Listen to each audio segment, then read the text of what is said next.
Thank you everyone for coming.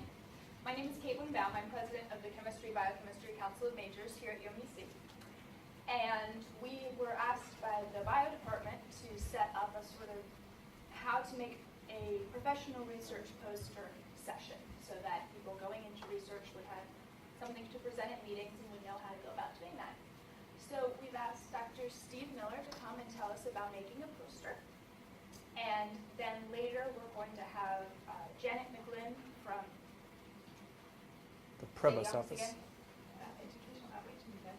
Educational Outreach and Advancement. Sorry, it's a very long name.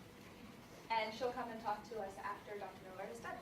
So if you want to get some extra pizza, please do so. And I'll turn it over to Dr. Miller. All right, thanks, Caitlin. So it feels kind of nice to be addressing a group of chemistry students. I've never done this before. That's especially nice because I was a chemistry major when I was in college, but I became very interested in biological problems, and so I ended up going into biology. But I've got what used to be a pretty good chemical background or chemistry background, but unfortunately I probably don't remember as much of it as I should, as much as that you know. Okay, so what I want to do today is to make this as informal and as interactive of a workshop as possible. So workshops are supposed to be filled with questions and me providing answers to your questions. So the idea is that I'm guessing that most of you have never presented or put together a poster for a meeting or for a symposium before. Is that true? Has anybody made a poster before? Okay, so some of you have. Okay, so I'm hoping there's still something there for you. So things that you haven't heard that might make good ideas for improving the posters that you make. And what I usually like to do is start by asking you also, how many of you have found yourself at a family get-together or full of a room full of people who are laymen with respect to the research that you do, and ask you, what is this about the research that you do? Can you tell me about the research that you do, and why is it important? So does any of you ever find yourself in that situation? Okay. And how many of you have found yourself able to answer that question the way you wanted to, so in a pretty effective way? So so. So I found myself, even at it does take a while, and even as a graduate student, I could never get it right as an undergraduate. Even as a graduate student, I found myself having a lot of problems with that. Part of it has to do with recognizing your audience, and knowing what your audience is likely to know, and remembering that most likely everybody who's outside of your lab knows a lot less about what you are doing in the lab than you do. And so I'm not saying that you have to dumb down your message, but I think you have to choose your words properly, choose the way that you convey your message properly so that you're likely to get your message across in an efficient way. And by efficient, I mean typically, as you know, at these family get-togethers, you probably have about 10 seconds to get someone's attention.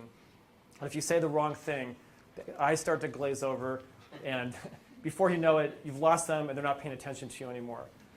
And this happens also at research conferences where you're presenting your work. Sometimes if you don't pitch it the right way, you're going to lose interest. All right, so it's very important to not only have a good message to talk about at these meetings, but it's also important to talk about them in the right way. Okay, so first of all, why do we even give poster presentations? So probably the most obvious way that people talk about their work is they do it by oral ways in talks. But it's important also to do poster presentations. It's important to do both because what we do as scientists is it's a social activity and it requires communication. So we want to not only let people know what it is that we've done, because it's important if you can do the greatest work in the world, but if you don't let the scientific community or the community at large know what you've done, that work will have gone to waste. But secondly, it's also important to get the feedback of other scientists and other individuals to gain some ideas about what you've done and see if they might have some additional things to tell you about your work that might help you to guide the work that you do. Okay, so this is just a quote by Hermann Bondi, a famous scientist who said, "Criticism and testing are the essence of our work. This means that science is a fundamentally social activity. Applies, it depends on good communication." So everything that we do outside of the lab in telling people about our work is all communication, and it's all very important. Okay, so why poster presentations? So first of all, they're a good means to just communicate our work, as I said before. It's important to not only do good work, but it's also important to let others know about it. Right? So if you do your work in a vacuum, it won't do the rest of the world any good. So it's important to not only convey your findings, as I mentioned a moment ago, and to share ideas with colleagues, but it's also important to get the feedback from those colleagues. And it's important to have the ability to do poster presentations as opposed to just oral presentations, I think, because there are certain types of work that lend themselves much more to poster presentations than they do to oral presentations. So one advantage of giving a poster presentation is that you get one-on-one time with someone for as long as somewhere between maybe 5 minutes, 15 minutes, half an hour, where that person can ask you very specific questions about the work you do, instead of that person being one person in an audience of something like 400 or 500 individuals, where it's very difficult to ask questions because maybe only there's only time for 1 or 2 questions for the whole presentation.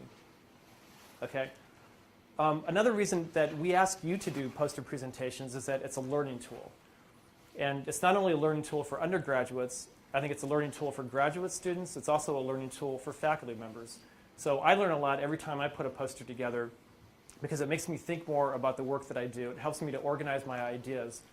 And so that's just another argument for going to the trouble of going to meetings, putting together posters, and talking about your work there. You learn a lot just in the process of putting a poster together. Okay, we're going to talk a lot today about format and how to put the poster together because, again, I think just about as much about what or how you say it as opposed to what you're saying. Okay, so how you're conveying your message is just as important as the science that you're talking about on your poster. Okay, so in terms of overall methods of putting posters together, there are 2 main methods of making posters these days. One is to make a poster like this one over here, which we'll talk a little bit more about later. So there are big poster printers on campus. There are also big poster printers at printing companies like Kinko's. And you can get a poster like this made for something like between $20 and $30 or so. And so I believe that people in the chemistry department come to Tim Ford on the first floor of our building, and people in the biology department also go to Tim Ford. And it will cost you about $20, and usually your PI will cover the cost of that poster if you're going to a meeting or presenting at a symposium. So it's not a huge detriment to put a poster like this together. There are a lot of advantages to making a poster like this because in many ways you can put your panels together individually, then shift them around on the poster. It just gives you a lot of flexibility. And you can save those files and later on come back and modify those files and put together a whole new poster pretty quickly and pretty easily. So, and they also look kind of slick to be able to just roll up a poster like this, put it into a tube, and then roll it back out at the meeting. It's also possible to make posters the old-fashioned way, and I would say the old-fashioned way in this sense, is not necessarily a bad way. In fact, lately I've gone back to not making posters this way, but I've gone back to the old-fashioned way of making 8x10 panels and then just putting those panels up together on the poster board. And the advantage of that is that sometimes you can make a poster like this, and if you look really carefully at this one, you can't see it from here, but there's a little extra 7 at the top of my poster. And little mistakes can creep into posters like this, sometimes bigger ones that will just make your poster completely worthless. And so you spent $20, then you have to go back and print out a new poster. And so in many ways, I would recommend, even though a poster like this sometimes looks quite slick, I think I would recommend making a poster by individually putting together panels that convey the different things you want to say, and then putting those together, assembling those together on the poster board. All right, but you can do it either way, and thankfully we do have the tools on campus to make posters like that. One thing I would recommend, though, is if you are going to make a poster like this for your next meeting or for your next symposium, that you give Tim at least 1 week's notice before you decide to do so. Because a lot of times the same meeting that you're going to, especially if it's not a meeting but an on-campus event like the chemistry biology symposium that we do in October, you're not the only undergraduate who wants to make a poster then. Tim gets requests for something like 30 or 40 posters at a time, and you just can't crank them out that quickly. So You want to get those posters to Tim in advance, and so that makes this another disadvantage, is that you have to have your poster done well in advance in order to do a poster like this. Okay, so I guess I am sort of pushing for the other type of poster, because I think in some ways it's more convenient, and there are definitely nice advantages to it. Okay, so this next slide is probably the most important one. It probably has the most important take-home messages. So if you remember anything from what I tell you today, I want you to remember the things that are on this slide. And I think you have the same points on the handout. So the most important things about posters, I think, are that they be concise. So you want them to be no more wordy than they have to be. And you want them to be logical, so that it's possible for a viewer to go through and follow your poster if you're not there, and to determine exactly what you did, why you did it, what you found, and what you concluded in a very logical way. And it's also, I think, very important that you have take-home messages, much like I think this slide is a take-home message unto itself. Make sure you leave your viewer with take-home messages. Okay, so another way of saying this is that it's nice to have it viewer-friendly, so you want it to be something that's nice to look at, that attracts viewers. But the most important thing is you want small offerings of information. I'm not saying dumb it down, but I'm just saying put only the things that need to be on that poster on that poster. I spent the first poster I made as a graduate student. I never made one as an undergraduate. But the first one I made as a graduate student, I stayed up all night finishing the poster because I wanted to cram all this information into it. And I had all this little print and all this detail on my poster. In the end, I got very little interest in my poster, I think, because it was not a very attractive poster to go to. It was kind of intimidating because there was all this data on it, and there were really no take-home messages on it. Or if I had take-home messages, they were really hidden and hard to find places. So you want to make your poster, you want to make your findings and the take-home messages as obvious as possible. Okay, so if you remember nothing else about what I tell you today, you should definitely remember this. And so this alone can save you a lot of time. It can also make your poster more effective than it otherwise would be. Okay, so this last item, easily understood language with no jargon or undefined acronyms, that depends on what your audience and who your audience is. So for some types of meetings, and originally I made this presentation for a talk to some ERCAD students who are giving their posters, explaining their posters to a very general audience. They're talking to moms and dads. They're talking to students from other departments on campus.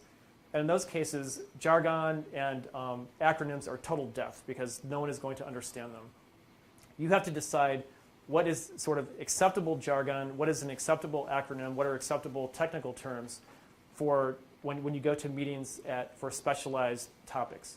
So even then, sometimes jargon is no good. If there's some jargon that you've developed as a member of your lab or as a small scientific community, that's not going to be very good for a slightly broader scientific community. So it depends on who you want to attract. And in general, you want to attract more than just the specialists. You want to convey your message to more than just the people who are very intimate with your field. So it's still, even if you're going to a specialized scientific meeting, I would still recommend that you limit the jargon and the specific terms as much as possible. Okay, and so these terms are probably already familiar to you. And they're just spelled out here that jargon is something that's a specialized language, and an acronym is a word that's formed by a combination of initials. So we're all used to acronyms, and it's so easy to fall into using jargon and using acronyms, but on a poster, you should be as careful as possible about overusing them, not to overuse them. Okay, so once we have those basics down, and just keep in mind throughout the putting together of your poster, those 3 or 4 essential things about keeping it as concise as possible, as logical as possible, and making sure that you keep some nice take-home messages on your poster. That's good. And then you want to start thinking about how you're going to put your poster together. So those of you who have already made posters, what I have to say next is probably not going to be so important, but you still might learn something that you don't already know. Okay, so all posters should have a certain number of things on them that we call elements.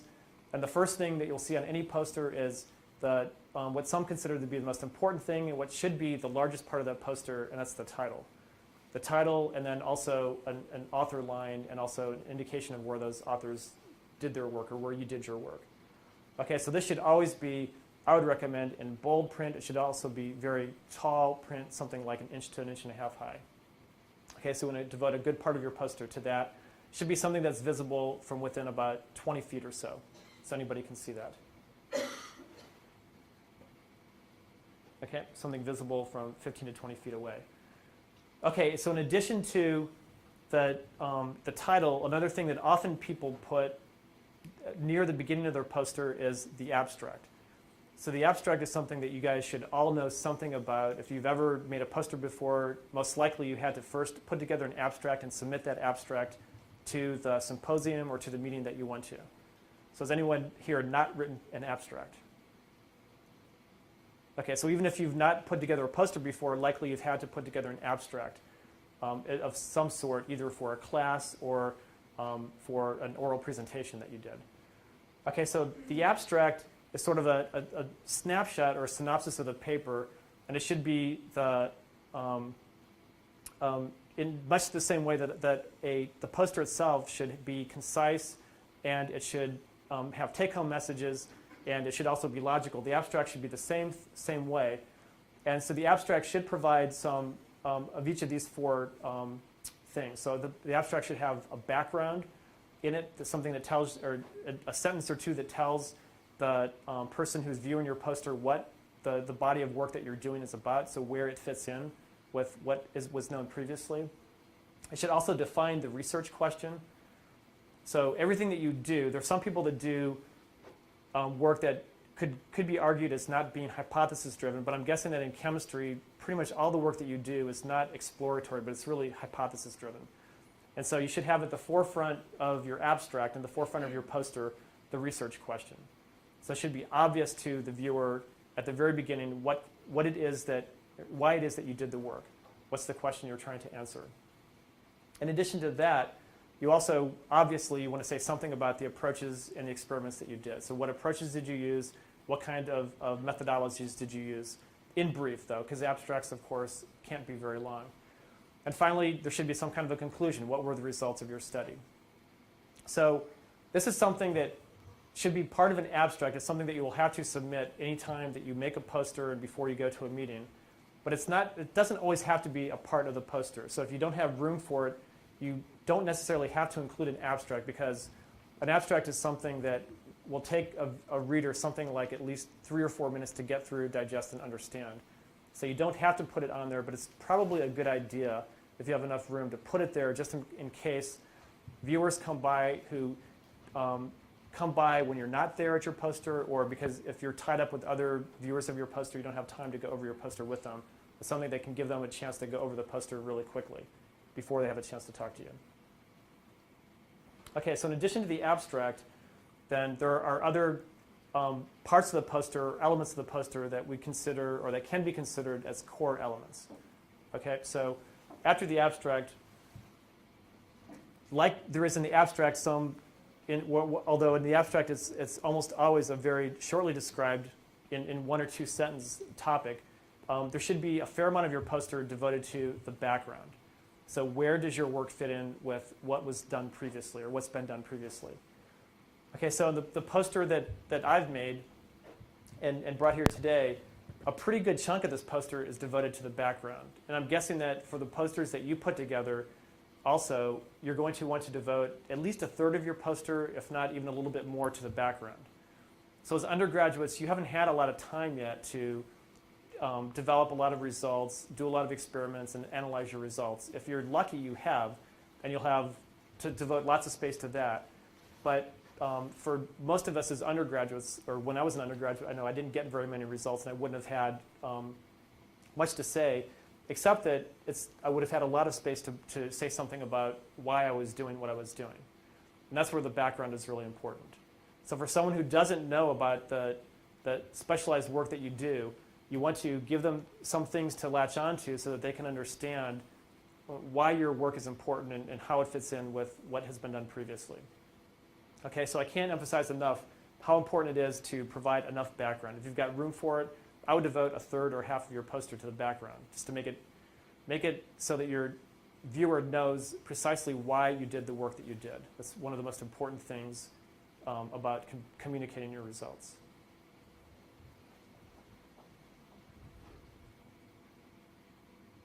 Okay, so in addition to the background, or as a part of the background, you want to say something about the overall purpose of the work. All right, so what is the main question? It's something that's in your abstract, but you also want to define your question elsewhere as well. What's the objective? So this thing, spelling out definitions of technical terms, that's something that's more important for a presentation to a very broad audience. Probably not so important for the presentations that you do, but it never hurts. Because there are bound to be some technical terms that you would like to put in your poster because you need to explain them again and again. So it wouldn't hurt to give a definition up front so that it's not necessary to go back and tell your viewer about that term again and again. Okay, and also, so the poster that I've presented here doesn't say a lot about methodology, but sometimes, especially in chemistry, I can imagine, the methodology is one of the most important things about the poster. So you oftentimes will have elements, one or two or even more panels that describe the methodology that you used and the materials that you used. Okay?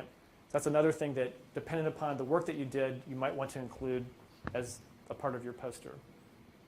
Okay, so what are probably the meat and the potatoes of any poster, and what most people should know automatically has to go into a poster, would be the findings of the work that you did. Okay, the data that you got, the results that you came up with. Okay, so that's one aspect of the sort of the meat and the potatoes of the poster. The second thing, the second most important part of this section of the poster is how you interpret the results that you got. Okay, and the conclusions based on those interpretations. Okay.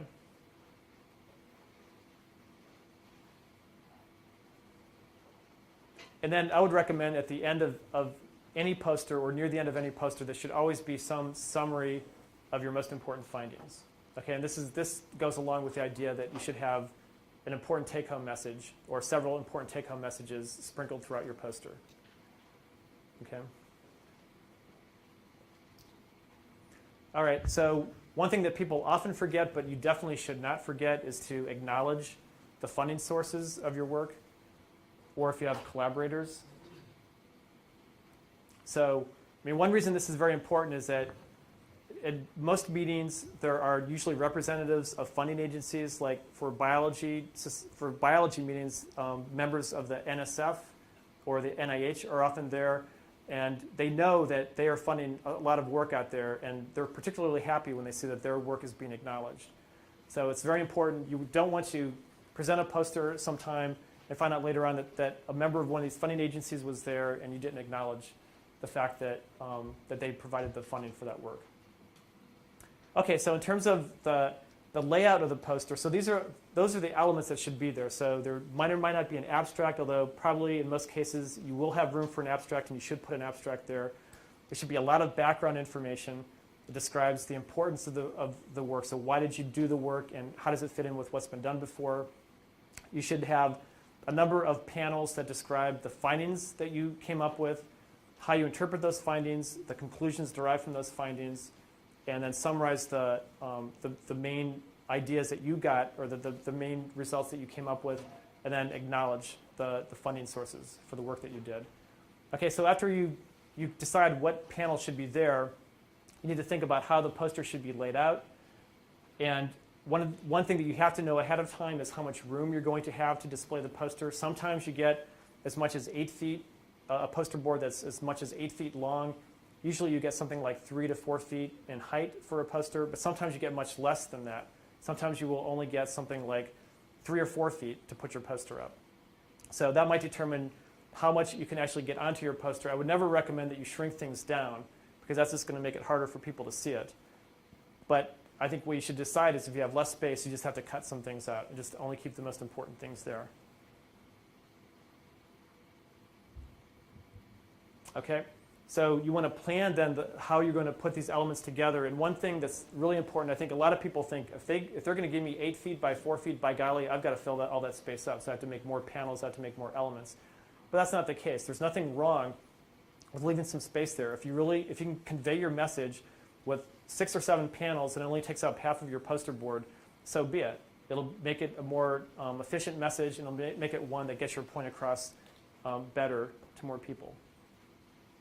Okay, so one thing in terms of layout that you should think about, and it's not always completely obvious when you first think about it, is exactly how the layout should look in terms of, should I put things organized vertically like this? So it would be 1, 2, 3, 4, 5, 6, 7, 8, 9, 10, 11, 12 different elements? Or might it be better to make them horizontal? So you could order them 1, 2, 3, 4, 5, 6, and so on. Okay, so it's not completely intuitively obvious ahead of time thinking, well, would one of these be advantageous over the other one? But I'll tell you that it's definitely advantageous to do the former, because if you're, oops, let's go back to this one. If you have it laid out like this, you can, as you're talking to one or more people who are coming to see your poster, you can, first of all, talk about this one, then move over and talk about these panels, slide over, talk about these, and so on.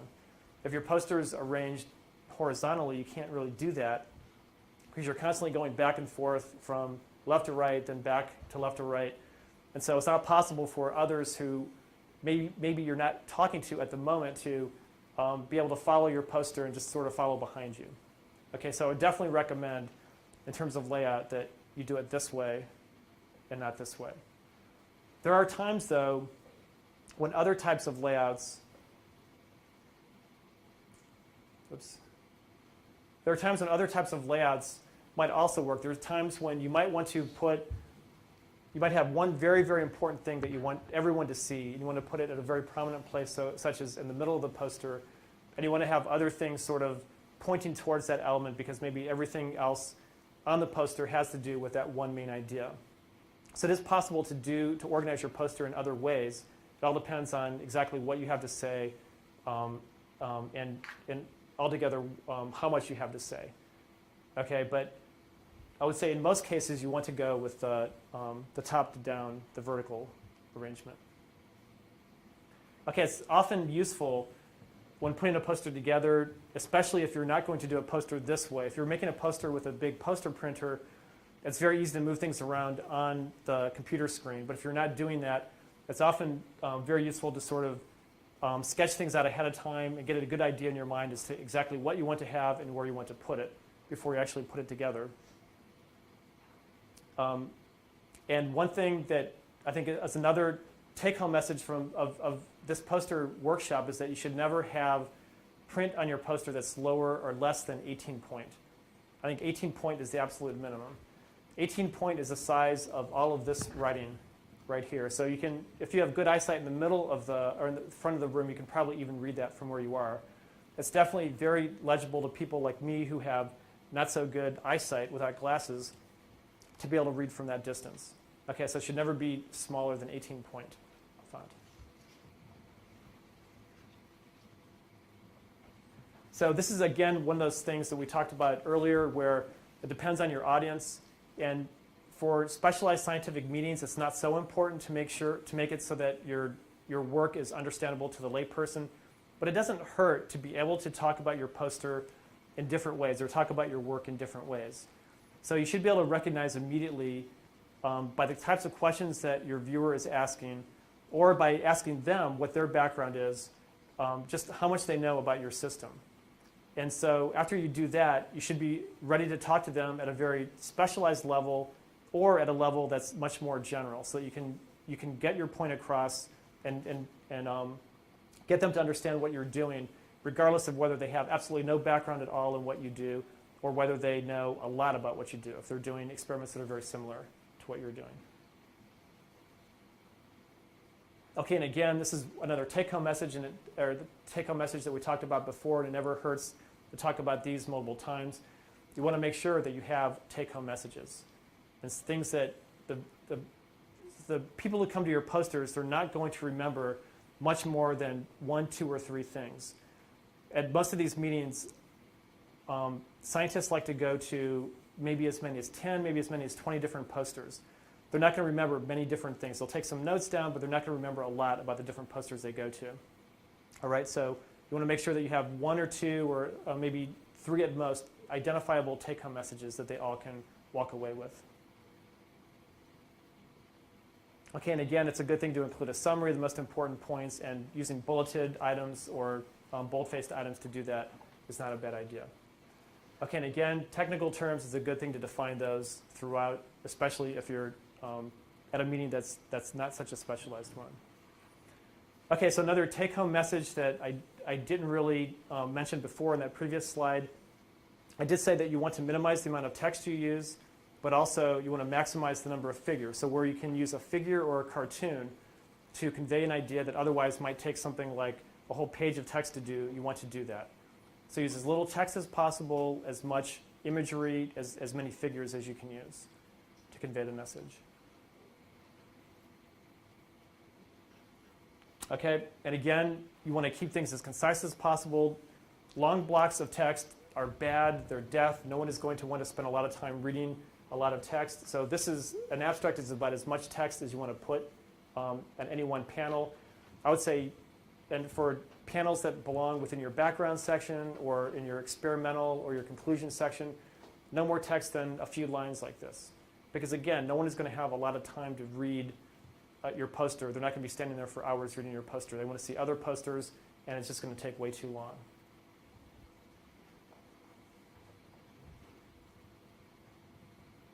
Okay. If you don't make a poster like this one and you decide to make one, as I'm recommending that you do, with a 8x10 piece of paper, or a set of 8x10 pages that are going to be then assembled onto the poster board, it's always a good idea to assemble them onto a piece of poster board. Depending upon the purpose of the presentation, you might be able to find, if you're a Euro scholar or you're presenting at ERCAD, you can get poster board from Janet McGlynn's office. There are also other places that you can get poster board on campus. The bookstore has it. It doesn't cost all that much, and it will make your poster look a lot better to have a little bit of a background with a splash of color like that. Okay, and something that should be obvious, and I think we all know that it's important to double check spelling and look for grammatical errors and things like that. It really will make your poster look a lot more professional if you eliminate all of those mistakes. It's hard to be perfect, but if you check over your poster 2, 3, or 4 times, you'll eventually find all of the mistakes.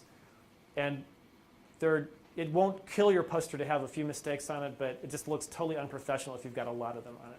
And it's not that hard to be very careful and read through it and use spell check and use all the tools that computers have to find those mistakes and then get rid of them. Okay, and again, you want to make sure that you acknowledge who supplied the funding for your work. And for UMBC, we have a number of sort of boilerplate acknowledgments that can be used. So for instance, we have boilerplates for REU work, research experience for undergraduates. We have boilerplates for MARC students, for Meyerhoff students, ERCAD students, and for other types of research funding programs. So anyone who doesn't know how they should word the acknowledgement, you can contact me, you can contact Janet, and we can provide you with those that we have, or we can help you to develop one of your own. Okay, so it might not seem like a very important thing, but sometimes agencies do like to see the exact grant name, and they like to know exactly what section of the agency was funding that work. Okay, so it seems like a minor detail, but to them it means a lot, because this is all of their efforts, all of the work that they do is geared towards funding the right people and getting good results out there, and seeing that those results get reported and that their work, the hard work that they do, gets acknowledged. Okay, so these are a couple other examples of past taglines that we've used, or some of our students have used, for acknowledging their sources. Okay, so everything we've said so far, everything I've said so far has been about putting your poster together. Any questions about what I've said so far? Yeah. I've heard criticisms that the panels are less professional. Have you ever? I don't know. I don't think that's true at all. So I'm not sure where you heard that. At least in the biological sciences, when this kind of poster, when it became possible to make this kind of poster, I think it was maybe something like 8 or 10 years ago, the printers were first developed, and people started to fall in love with these posters. I fell in love with these posters because they do look kind of neat, and they're kind of fun to put together, and it seems like it's high tech, and so it looks like it's more impressive.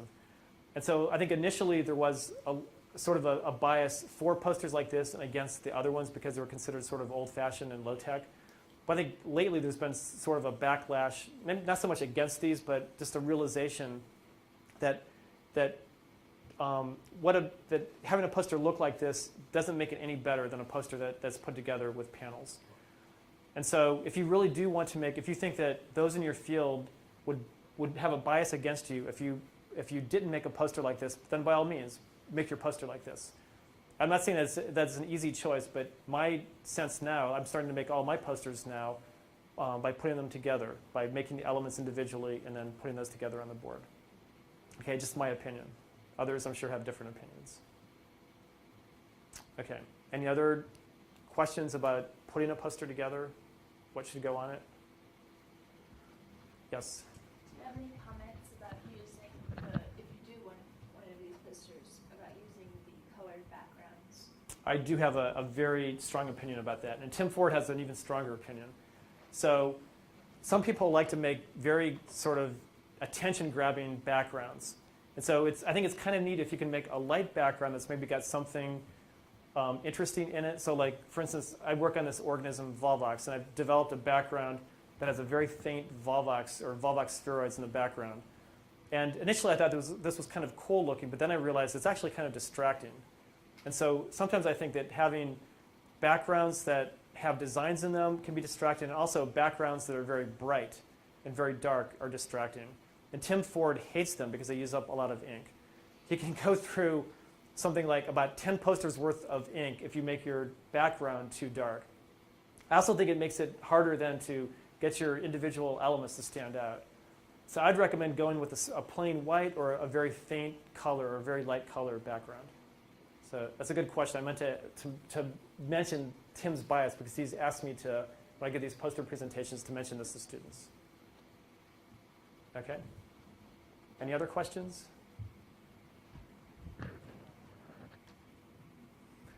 Okay, so what should you do as you're presenting your poster? So some of these things are common sense, but I think I need to say them or should say them anyway.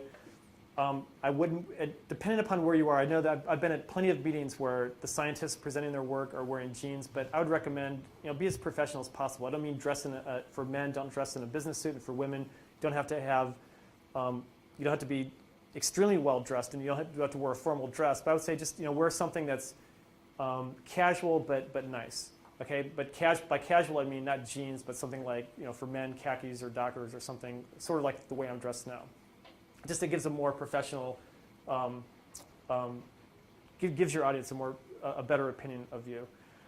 Don't want to be chewing gum, so don't want to be as distracted. Don't have your cell phone on. Don't have anything that's distracting or could be distracting to your audience. All right, so you want to give them your utmost attention. Okay. I know these things should be common sense, but I've seen people not pay much attention to these rules. Oftentimes, or you should be given a certain amount of time that you should be at your poster. It's usually going to be something like an hour, maybe as much as 2 hours. And I know there's a temptation, especially if the crowd is kind of sparse, you're not getting very many people coming to your posters. It's kind of tempting to wander away and go check out other posters. But it's kind of disappointing for me as someone going around at posters and find that someone who should be at their poster is not there, presumably because they're looking at another poster. It gives me, first of all, the impression that they're not all that interested in talking about their work and explaining it to me. And also, it just means that I can't hear about their work. And so it's an important thing, no matter what, don't wander away. Just stay at your poster if you have a certain designated time to be there. Okay, and also, if you're lucky enough to have multiple people come up to your poster at the same time, and you should, if you're at the right place and you've done a good job with your poster, you will attract more than one person to it. Try to be cognizant of the fact that as you're talking to some individuals, other people might be interested also in talking about your work. So try to maybe include as many individuals as possible as you're walking through your poster, or just let someone know that they're there and say, we'll be done in just a minute. I'd be happy to talk to you about my poster in just a minute or two. Okay, and probably most importantly, it's being at your poster, presenting your work is no time to be uptight. And it should be fun to talk about your work. You've done undoubtedly a lot of really good work. You have a lot of good things to say, important things to say. You should enjoy it. And I know it sometimes can be stressful, worrying that if you say the wrong thing, that the person at your poster, especially if it's a faculty member or if it's someone who you think is pretty important, that it's going to make them think less of you, or that they're going to think that you're not very smart. But chances are that you know way, way more about the work that you're doing than anybody in that audience. And so they're there to learn from you. They're not there to make a judgment of you. So try to enjoy it as much as possible. It really is, once you get used to it, it really is a very fun thing to do. There's nothing better than talking about your own work. It's like talking about yourself. Okay, so in terms of what you should have prepared, I think it's always a good thing to have at least it's like talking to someone at the dinner table at a family get-together. You should have in mind a stock answer or a stock introduction to the work that you do that would take no more than about 15 to 30 seconds. And for some people, that might be all they want to hear. They might walk away, but most people should be drawn in by a short introduction like that. And then you should have prepared something like a walkthrough of your poster that should take no more than about 5 or 10 minutes. So you should be able to get through everything in your poster. You're not going to read everything. You certainly don't want to read your poster to your viewers. You don't have to go over every little point, but you want to, as you go through the poster, hit the most important points, experiments that you did, the take-home messages, the conclusions, and what the overall conclusions that you drew from that work was. Okay? And so also, it's not a great thing to just sort of stand at the side of your poster and just sort of talk about it and say, yeah, in panel 8, we did this experiment where we looked at so-and-so or such and such. You want to point to things, so it's obvious you want to direct, so it's obvious so that you direct to your viewer exactly what it is that you're talking about at all times.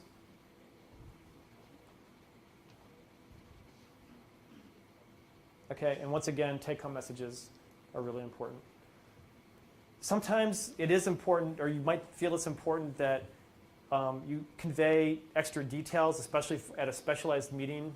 There might be individuals that would really like to know more about what you've done than what you convey in the poster. So there's nothing wrong with bringing handouts that you can give to those who come to your poster, just much like the handouts that we brought with us today. So you can bring handouts. Some people, if they make posters like this, they'd like to print out little mini posters. Of course, you can't really see very much because the text is going to be reduced to the size of, they would require a microscope or a magnifying glass to see it. But oftentimes a little mini poster like that, individuals can take notes on it or can circle things and that they want to remember that were important about the work that was talked about in that poster. Okay, so we're almost done. I have a couple more things to say. These are just pictures of individuals at some recent, I think these were at an ERCAD meeting, or maybe at one of the summer, at the summer research fest that we do. So you can expect things to look like this. Those of you who have presented posters before know this, and sometimes the crowd can be quite sparse. Sometimes it can be quite heavy. Just be ready to handle either or any situation. Okay, the last thing is that what I've had to say to you today isn't the be-all and end-all. You can oftentimes get a lot of good advice about your poster, especially the specialized things that you want to put on your poster from the people that you work with. So in your case, this means the graduate students, your PI. Get someone to look over your poster. You should never put together a poster and not consult anybody else about it. And that would be like a PI writing up a paper and then just submitting that paper without having other individuals in the field look over it and give them comments and suggestions on how they could improve it. So no matter what, you can always get good ideas from others about how to improve your work, especially with regard to putting together a poster. Okay? Okay, so that's pretty much all I came with. I know that we don't have too much time left. I think Janet has, if you don't have any questions, then Janet has some things to tell you. And also, I think I'm pretty accessible to talk about this as well as other things. So if you have any questions about anything, so including acknowledgments, how you should word your acknowledgments, if anything is not clear from the notes once you walk away here, or from the outline about ideas about how things should be done, or even if you want some suggestion on how to put your poster together, I'd be happy to talk with you about that. So I think my contact information is there, and I'd be happy to talk to you. Okay, Janet? Yes? I'm sorry, oh, you didn't get one? Everybody here is already doing research? No, you're thinking about it. You're all in biology or chemistry? Yes. Okay. And you're all what year? Sophomores, excellent. Okay, so as you get started in research, and then you will want to find ways to experience this professional part of presenting your work, of anybody been involved in grant proposals? You've seen proposals from faculty members to get funding. I work with some programs on campus that help you to experience that full range of the professional scientist while you're a student. One is undergraduate research awards, and I have a paper on that that will tell you about it. It's money, like up to $1,500, university money that we make available to students on a competitive basis to conduct your research. Now, often if you're in the sciences, you're in a fully funded lab. They don't need your money to buy reagents or cell lines to conduct your research, right? But you may need some funding in order to be able to put enough time into the lab. So if a $1,500 stipend for the year would help you to not have to work a little bit so you could spend some more time in the lab, it might be worth your while to apply. And I have the information about that. I won't go through it all right now because there's only a couple minutes here. Once you've conducted research, and some of you are doing some research right now, yes? In the spring, we have the on-campus research conference, Undergraduate Research and Creative Achievement Day, and I'd like you to bring your research to that conference and present it. This is the easiest way to get involved in the process of presenting a poster or an oral presentation because you're on campus, you don't have to travel anywhere. You are speaking to other students and to faculty in your department, people who you know. Steve said that the people who come to hear you speak about your poster, they want to learn from you. They want you to do a good job. They're not trying to have you make a mistake. All the more true when you're here talking to your friends and your own teachers. Their job is to develop you. And so it's a very low pressure way to present. But we had 120 presenters in every discipline last spring. It's a true professional conference. So you get the best of both things, a professional experience and a low pressure experience. And I have the materials on how you apply for that. Both programs you apply in February. Both are very straightforward. This is not an overwhelming process. And then part of research is publishing your results always. So here's a journal of research that was conducted at UMBC by UMBC students. And it's a student journal. The editors are students. They collected the articles, they selected the articles, they sent the articles out for faculty review by someone in the discipline, the same way as if you had presented to sent your materials to Cell Biology magazine. So you get to have the same professional journal experience. And the fourth program is not at UMBC, but it involves even more money. Those of you who are interested in working over the summer, there is a summer undergraduate research fellowship up to $4,000 funded by the National Science Foundation for students who want to work at the National Institute of Standards and Technology in Gaithersburg. So it's close, it's in your field, it pays, and it's somewhat competitive. You apply almost now, but about 300 people applied last summer and about 100 were accepted. So that's not bad rate. And I have a flyer on that I'll give you as you go as well. I think that's all the time you have. One question? I know you were supposed to have a workshop about making a really good proposal. Was that today? It was. I will give you the handout from it, and we will repeat it in February. So that students, right at the time it's time to start writing the proposal, we will have a workshop with the faculty members who make the decisions about who gets funded so that you can hear them speak about what they're looking for when they evaluate proposals. Thank you for letting me in on the end of this.